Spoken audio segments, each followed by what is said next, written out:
Hello, this is Dr. Nathan Way, and the topic today is how can you tell you have osteoarthritis? Well, the first thing is, what is osteoarthritis? Well, it's a wear and tear type of arthritis. It's sometimes referred to as wear and tear arthritis, or perhaps even degenerative arthritis. We know that it begins early in the teen years, although symptoms may not occur until people reach their 30s, 40s, 50s, and so on. Osteoarthritis is a disease of cartilage, the gristle that caps the ends of long bones, and provides a gliding as well as shock absorbing function. So what happens in osteoarthritis? Well, what happens is that the cartilage begins to wear away. Small flakes and particles of cartilage and bone wear off and accumulate within the joint. This leads to irritation of the joint lining, which is called the synovium. There then becomes a process of inflammation because the synovium is irritated. And over a period of time, as the cartilage wears away more, bone spurs begin to form.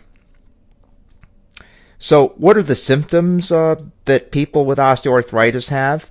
They include pain, deformity, stiffness, which is most prominent after getting out of bed early in the morning, after sitting for a long period of time during the day, or sometimes with weather changes.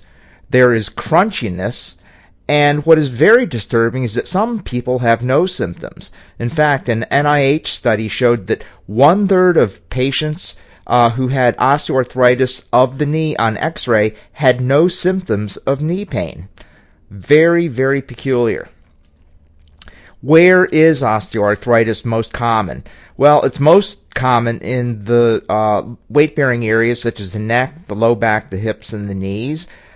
But it may also occur in the great toe, as well as the base of the thumb, and less commonly in the shoulders, elbows, ankles, and jaws. So, what predisposes a person to developing osteoarthritis? Well, occupationally, miners and dock workers have a higher incidence of knee osteoarthritis. Farmers have an increased incidence of hip osteoarthritis. Ballet dancers tend to get it in their feet, ankles, and hips. And athletes, depending on the sport, can get it just about anywhere. For instance, women soccer players tend to have osteoarthritis of the knee more commonly.